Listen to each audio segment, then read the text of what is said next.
Hey folks, imagine this. A young woman, alone in the dead of night, cuts a lion free from barbed wire, her hands shaking, her heart racing.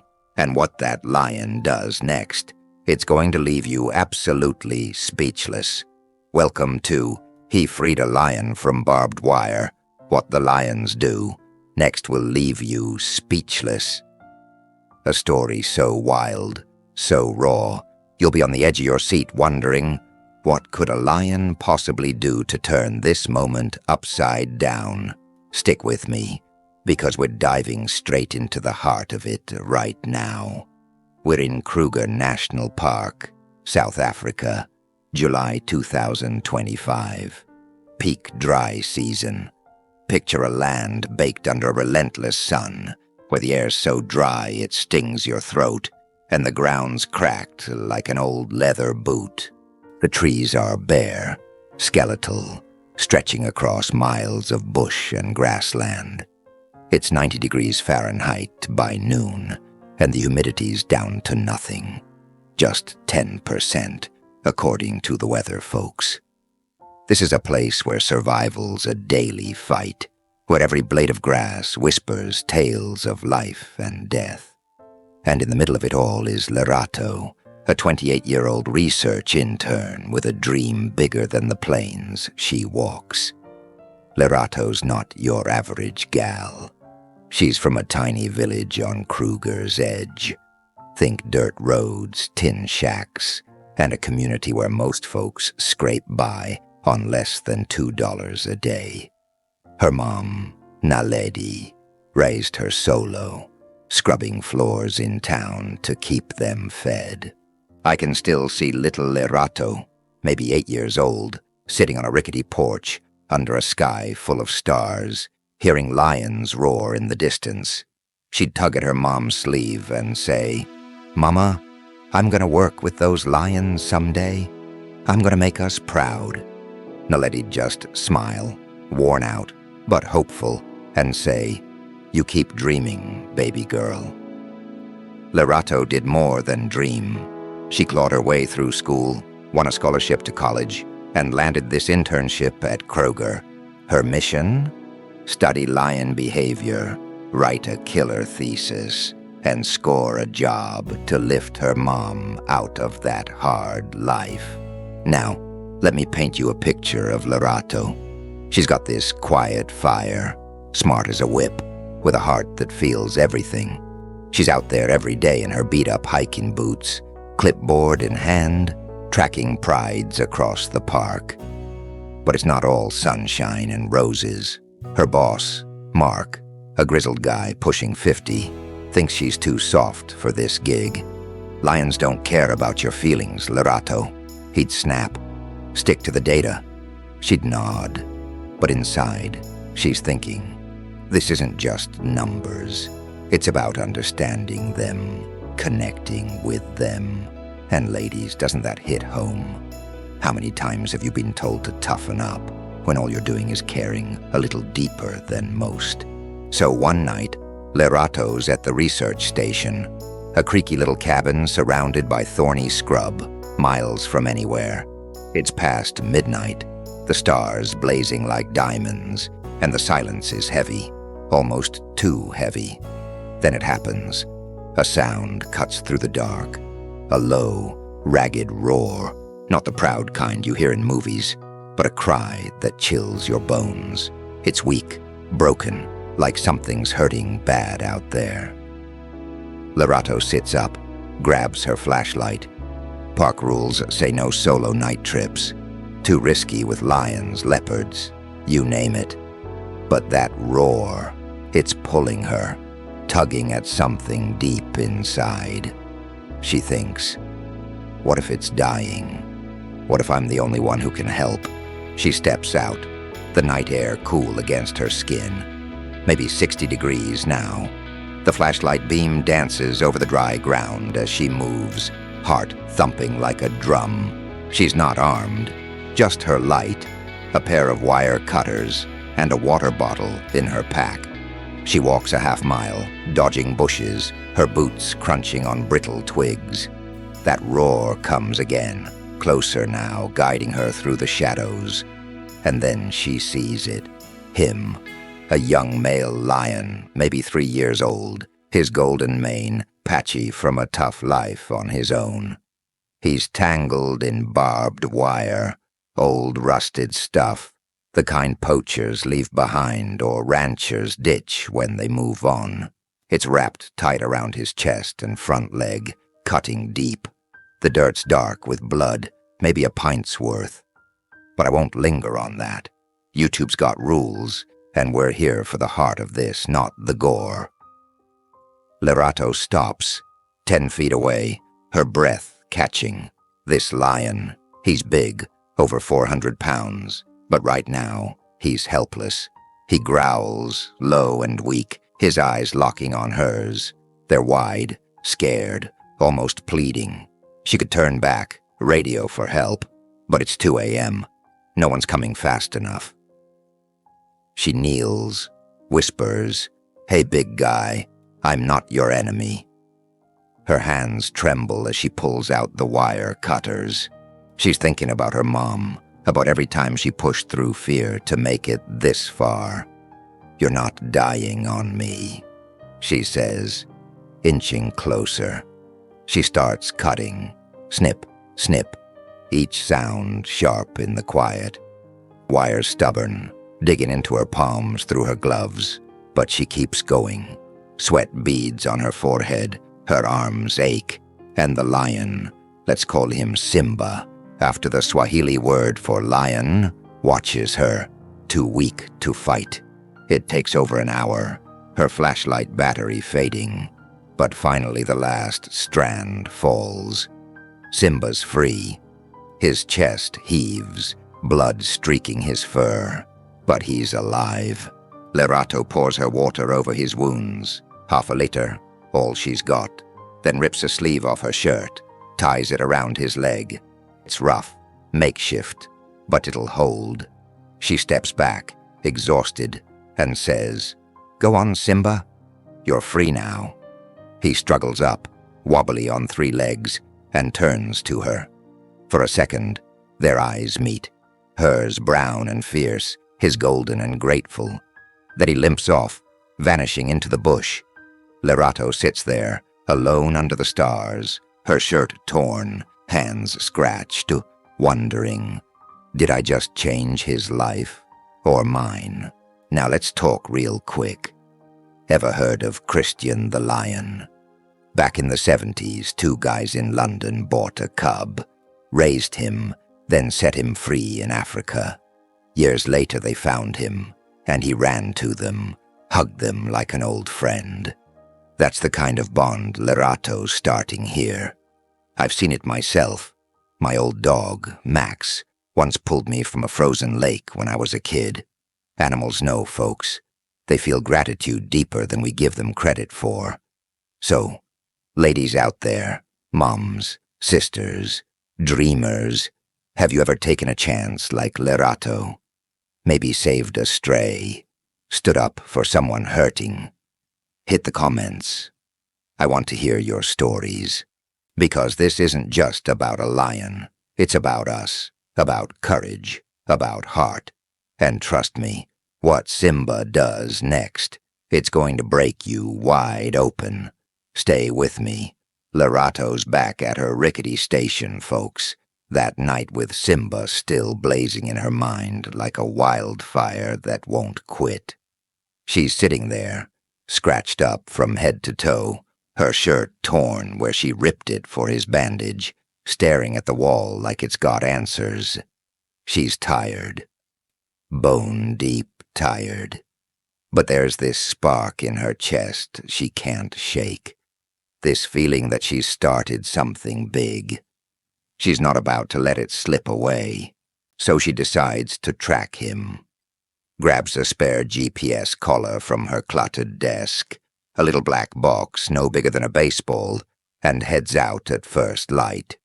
The sun's just peeking over the Kruger horizon, turning the dry bush into a sea of gold, and it's already climbing to 85 degrees Fahrenheit by 7 a.m.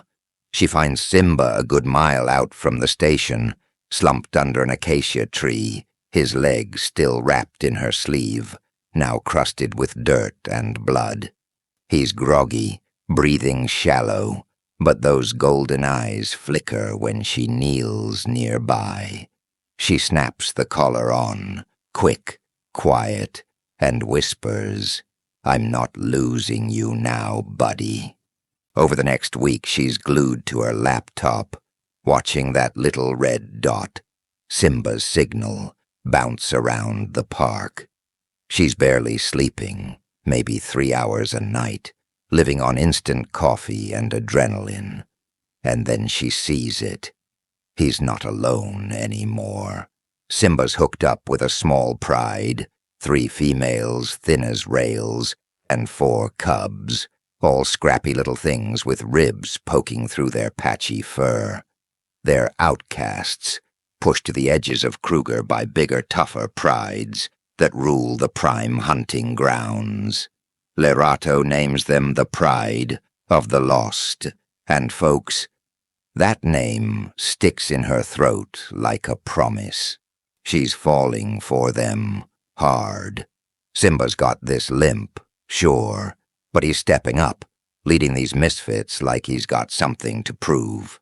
It's personal now, like he's her lion, her fight. She starts sneaking out every day, 2 miles each way on foot, dodging the prying eyes of her boss, Mark. She's got this old cooler in her beat-up Jeep, the kind you'd take to a tailgate, stuffed with meat scraps from the station's fridge. About 5 pounds of leftovers a week. Bits of chicken and beef past their prime. It's against every rule in the Ranger handbook. Feeding wildlife's a big no-no. But those cubs, they're starving, and Lerato can't stand it. She'd park half a mile out, hike in with the cooler slung over her shoulder, and leave the food near their den. A shallow cave under a rocky outcrop. She'd hide in the brush, watching Simba limp over, sniff the pile, then nudge it to the cubs first. Those little ones dive in, tearing at it with tiny growls, while the females wait their turn. Simba just stands there, mane catching the sunlight, like he's saying, "I've been down and out before, but I'm not letting them go hungry." It hits her deep, folks, right in the gut. It's like watching her mom, Naledi, all over again. Growing up, Lerato'd see her mom skip dinner, saying, "I'm not hungry, baby," just so Lerato could have seconds. Naledi'd work 12-hour shifts cleaning offices in town, come home with blisters on her hands, and still smile for her girl. That's Simba right now, sacrificing so his pride can eat. I've been there too. My grandma did the same for me during tough times, back when we were scraping by on food stamps in '98. She'd sneak an extra slice of bread onto my plate, pretending she'd already eaten. That kind of love. It's universal, human, animal, doesn't matter. But here's where the trouble kicks in, and it kicks hard. Mark catches her loading the Jeep one morning. It's 6 a.m. The air's still a crisp 65 degrees, and the sky's streaked pink. He's all red-faced, steam practically pouring out of his ears, and he lays into her. "You're feeding them? Are you out of your mind, Lerato? That's a one-way ticket to getting canned. Lions need to hunt, not mooch off handouts." She doesn't back down, stands there, hands on hips, and fires back. "They're starving, Mark. Look at those cubs. Half their litter mates didn't make it past last season. I'm giving them a fighting chance." He slams a fist on the Jeep's hood, denting it just a little. "You're too damn soft. Report that mail by Friday, 4 days, or I'll have him darted and hauled out. He's a liability, and you're putting us all at risk." Lerato's stomach drops, like she's just stepped off a cliff. Darting's no joke. It means a tranquilizer gun, a cage, maybe relocation to some overcrowded reserve, or worse, if they label him a problem lion. She's got 4 days to prove Simba's worth, keeping wild, and the clock's ticking loud. Here's a stat for you. Did you know 70% of lion cubs in the wild don't survive past age 2? That's from a National Geographic report I read last month. Starvation, predators, habitat loss, you name it. Lerato's up against those odds, fighting for every single one of those scrappy little cubs. It's not just science to her. It's survival. It's heart. Let me ask you ladies out there, moms, sisters, fighters, ever had to stand up for something you love when everyone's telling you to quit? Maybe it's your kid chasing a crazy dream, or a rescue pet nobody else believed in. I'd bet my last dollar you've been there digging in your heels. That's Lerato right now, tired, scared, but not backing down an inch. What would you do with 4 days to save something precious? Think about it. We're just getting started here. So, Lerato's got 4 days, folks. 4 days to save Simba and his pride of the lost from Mark's dart gun, and a one-way ticket out of Kruger. She doubles down, hitting the bush every morning before the sun's fully up, when it's still a cool 70 degrees Fahrenheit out there. She's logging everything. Simba's moves, how he patrols the den, how he keeps his scrappy little crew away from human trails. She's got pages of notes scribbled in her beat-up notebook, GPS data showing he stayed within a tight 2-mile radius of that rocky cave. It's solid gold, proof he's not some rogue lion terrorizing the park. She's running on fumes, 4 hours of sleep a night, maybe a granola bar for breakfast, but she's not slowing down. Her mom's voice echoes in her head. You keep going, baby girl, no matter what. That's fuel enough. Wednesday rolls around, 2 days left, and Lerato's out near the den, about 100 yards off, crouched low in the dry grass. The sun's climbing, pushing 95 degrees by noon, and the air's so thick with heat you could choke on it. She's watching the cubs tumble over each other, Simba sprawled in the shade, when she hears it, a sound that makes her blood run cold. Chainsaws, buzzing like a swarm of angry hornets, cutting through the stillness. She creeps closer, belly crawling through the brush, and spots them, 6 illegal loggers, rough-looking guys with a rusty truck, parked 300 feet from the Pride's den. They're hacking down acacias, big sprawling trees that shield the cubs from the brutal sun. Sawdust flies, and the air smells like sap and gasoline. Lerato's pissed, furious actually. These aren't just trees, they're life for the Pride. Without shade, those cubs could overheat in hours. Temps hit 100 degrees out here daily this time of year. She pulls out her phone, hands shaky, and starts snapping photos, blurry shots of their faces, the truck's license plate, a pile of logs stacked like trophies. She's thinking, this is evidence, I can stop them. But then one guy, a big dude with a scar running down his cheek, like a lightning bolt, turns and locks eyes with her. Hey, she's got a camera, he yells, dropping his saw. The others spin around, and Lerato's heart jumps into her throat. She bolts, legs pumping, dry grass slashing at her shins like tiny knives. They're after her, 6 pairs of boots thundering behind, maybe 50 feet back, and closing fast. She's weaving through the bush, dodging thorns that snag her jeans, lungs burning like she's inhaled fire. She's fast, track team fast from high school, but they're gaining, shouting curses she can't quite make out. She's thinking, this is it, I'm done. Then it happens. Simba's roar tears through the air, a deep, bone-rattling boom that shakes the ground under her feet.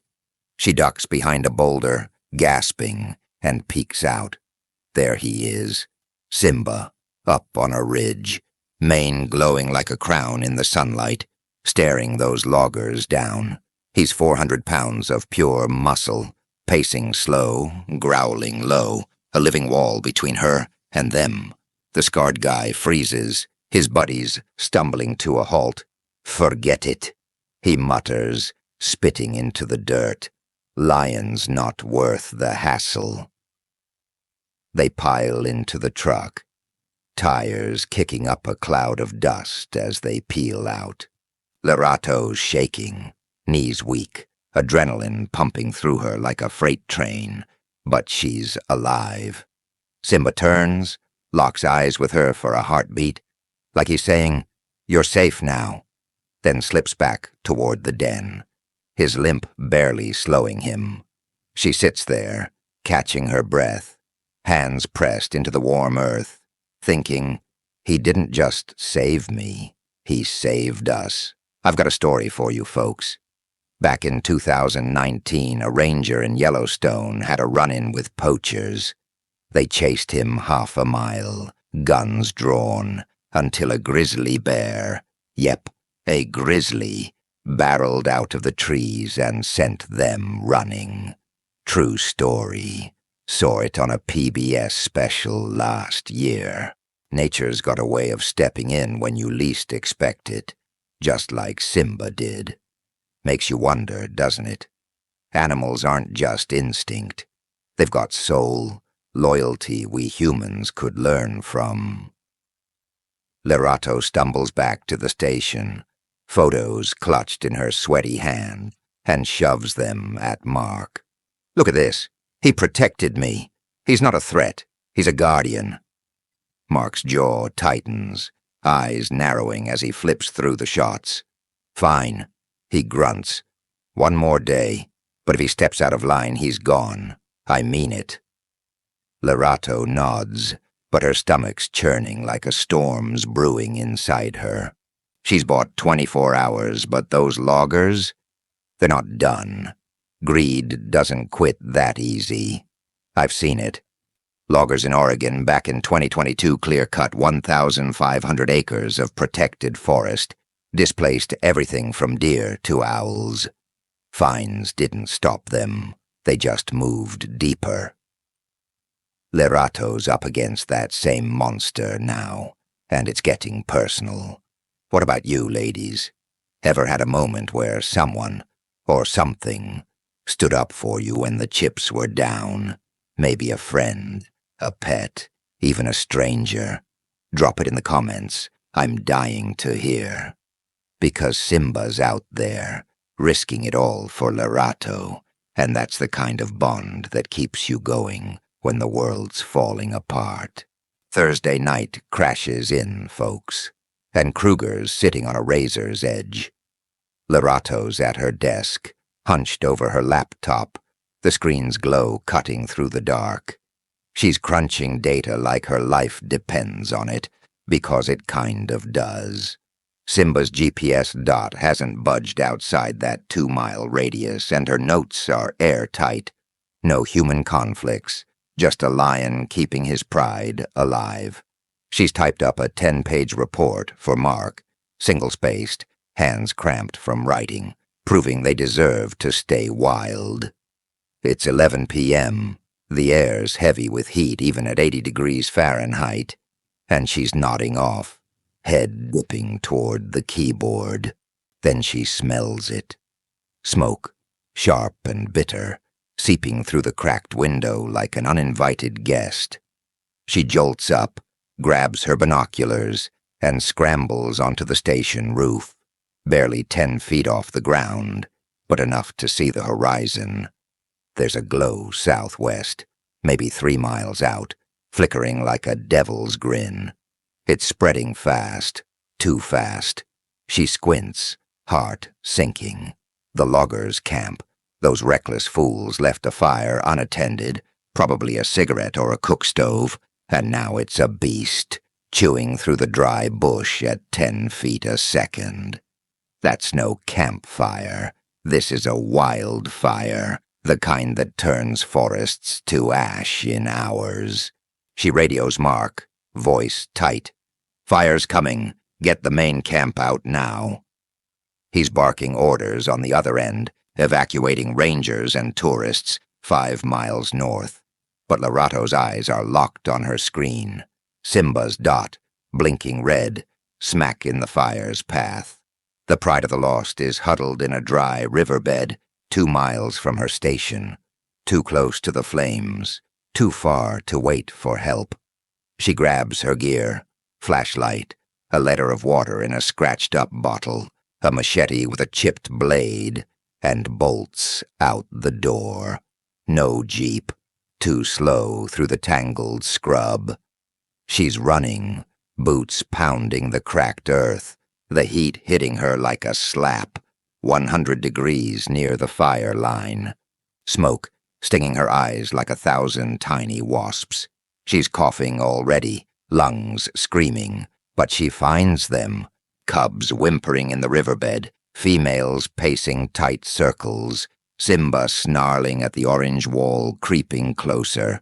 It's 50 feet away now, roaring like a freight train, spitting embers that glow like fireflies from hell. "We've got to move," Lerato yells, voice hoarse, swinging the machete at burning thorns. The blade bites through, sap sizzling as it hits the steel, and she's carving a path, any path, toward a rocky hill 1/2 mile east, the only high ground she can see. Simba's up front, nudging the cubs with his nose, his fur singed black at the edges, mane smoking where embers land. The females herd the little ones, their growls mixing with the fire's howl. They're moving, slow, shaky, the cubs stumbling over rocks, but they're moving. Lerato slashing, sweating, her arms burning from the effort, her vision blurring as smoke claws at her eyes. She's thinking of her mom, Naledi, whispering, "Don't give up," and of Simba's eyes that first night, golden, trusting. "I can't lose you," she rasps, barely audible over the crackle. The fire's gaining, 30 feet away now, swallowing trees 40 feet tall like they're matchsticks. The wind shifts, sudden and cruel, and the flames leap, a wall of heat cutting them off from the hill. Lerato's knees buckle, machete slipping from her grip as she hits the dirt. She's dizzy, choking, the world tilting sideways. The cubs are crying, high-pitched, desperate, and Simba's pacing, roaring at the fire like he can scare it off. She's fading, thinking, this is how it ends, when she feels it. A tremor under her hands, a pulse of life in the chaos. Let's talk real for a sec, folks. Last summer, wildfires in California torched 4 million acres, bigger than Rhode Island and Delaware combined. That's homes, forests, animals, gone. The U.S. Forest Service says over 10,000 wildfires hit the states every year, and climate change is making them worse. Drier summers, hotter winds. Lerato's in that nightmare right now, swinging that machete like it's her last stand. Ever felt that kind of desperation? Maybe racing to save your kid from a fall, or your cat from a storm. That's her, tears mixing with soot, fighting for every breath. I've been there, lost a shed to a brush fire in 15, barely got my dog out. You don't think, you just move. Here's a tip, ladies. Keep a go bag ready. Water, flashlight, a mask. Wildfires don't wait for you to pack. Lerato didn't have time, but she's got heart. and that's carrying her now. What's your go-bag look like? What's worth saving when the flames come? Think about it, because she's showing us what it means to fight when there's no way out, and what happens next. It's gonna break you wide open, then piece you back together. Lerato's down, folks, knees in the dirt, smoke choking her lungs, the fire's roar drowning out everything else. She's surrounded, the pride of the lost, pressed tight against her in that dry riverbed, cubs whimpering, females growling low, Simba pacing like a caged beast. The flames are 20 feet away now, a wall of orange and black, 110 degrees Fahrenheit of pure hell bearing down on them. Her machete's gone, slipped from her hand when she fell, and her vision's swimming, the world a blurry mess of heat and ash. She's coughing, gasping, thinking of her mom, Naledi, and those nights under the stars when she promised to make her proud. "I'm sorry," she whispers, voice cracking. "I tried." Then Simba moves. He doesn't run. He turns back, plants himself between Lerato and the fire, and lets out a roar that shakes the earth. A sound so raw, it cuts through the chaos like a blade. It's not just noise. It's a call, a command. The females snap to attention, grabbing the cubs by the scruff. 4 little bundles dangling from their jaws. Simba charges forward, not away, straight into the smoke, his singed mane disappearing into the haze. Lerato blinks, dazed, then sees it. A narrow gap, maybe 10 feet wide, where the flames dip low, a fleeting path through the inferno. He's found it. Somehow, he's found it. She staggers up, legs trembling, and follows. The pride moves with her. Simba up front, leading them through the gap, his fur smoking, his limp worse than ever. The heat's unbearable. Her skin feels like it's peeling, her lungs screaming for air, but she keeps going, step by agonizing step. Embers rain down, stinging her arms, but she's watching Simba, trusting him. The cubs stumble, one falls, and a female scoops it back up, teeth gentle but firm. They're almost there, 50 feet to the rocky hill, a jagged rise above the fire line, when headlights pierce the smoke. Lerato freezes. It's the loggers' truck. Back with rifles glinting in the glow, voices shouting over the crackle. "There's the lion. Get him." A shot rings out, sharp, loud, cutting through the roar. Lerato screams, "No!" But it's too late. Simba leaps, not at the truck, but into the flames, drawing their fire. 2 cubs follow him, instinct, maybe loyalty, darting after their protector. The fire swallows them, a flash of gold and gray, vanishing into the orange wall. The loggers curse. One yells, "Missed the big one, let's go." And the truck peels out, disappearing into the night. Lerato's on her knees again, sobbing, hands clawing at the dirt as the flames surge, hiding Simba from view. His roar fades, a final broken note, and she knows he's gone, taking those cubs with him to save her. The surviving pride, 2 females, 2 cubs, huddle close, trembling as the fire rages on. Lerato crawls to them, pulls them onto the hill, her body shaking with exhaustion and grief. Hours later, rangers find her, smoke blackened, voice gone, cradling a cub in her arms. The fire's dying, starved of fuel, leaving a wasteland of ash stretching 3 miles wide. They drag her back to the station, wrap her in a blanket, but she's numb, staring at nothing. Simba's eyes burned into her mind. She finishes her thesis a month later, 50 pages of data, maps, and heartbreak, dedicating it to him, for Simba, who heard my cry and answered with his life. She graduates, top of her class, but the job offers roll in, big conservation gigs in D.C., San Diego, and she turns them all down. Lerato goes home, to that dusty village outside Kruger, to her mom's tin-roofed shack. She sits on the porch under those same stars, now dimmed by city lights creeping closer, and whispers, "I saved you, Simba, but I couldn't save them all." The pride of the lost scatters. 2 females, 2 cubs, lost to the wild or worse. Her dream scatters too. She doesn't pick up a clipboard again. She takes a job at the local school, teaching kids about lions, about loss, about fighting, even when you know you might not win. Here's where it gets real, folks. In 2023, wildfires across the U.S. burned 7.5 million acres. That's bigger than Maryland. South Africa's not far behind.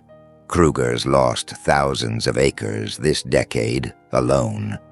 Animals like Simba, they don't get headlines. They just disappear. I felt that sting. Lost a cousin to a house fire in '09. Couldn't get him out in time. You replay it over and over, wondering what you could have done different. Lerato's living that now. Every night she sees Simba in that fire, hears those cubs' cries. It's not just a story, it's a mirror. What's the takeaway? Sometimes love means losing everything, your fight, your hope, even yourself. But it's not for nothing. Simba gave Lerato her life back, and she's passing it on, teaching kids to care, to protect what's left. Here's my advice. Don't wait for the fire to come. Act now. Plant a tree, adopt a shelter pet, teach your own kids why this planet matters. One small step can ripple out. Simba proved that. Me? I started composting after that fire in 2009. Felt like a way to rebuild, even just a little. So ladies, what's your ripple? What would you risk it all for? Your family? A cause? A stranger in need? Hit the comments. I want to hear your heart on this. And if Simba's story broke you like it broke me, share it. Hit that like button. Tell a friend who loves animals. Subscribe if you're not already in. Because here's the thing. Simba's gone, but his roar's still out there, echoing in every one of us who listens. Imagine this. Years from now, one of Lerato's students finds a lion cub, saves it, and names it Simba. That's not the end. That's the beginning. What are we going to do with it? That's on us, folks.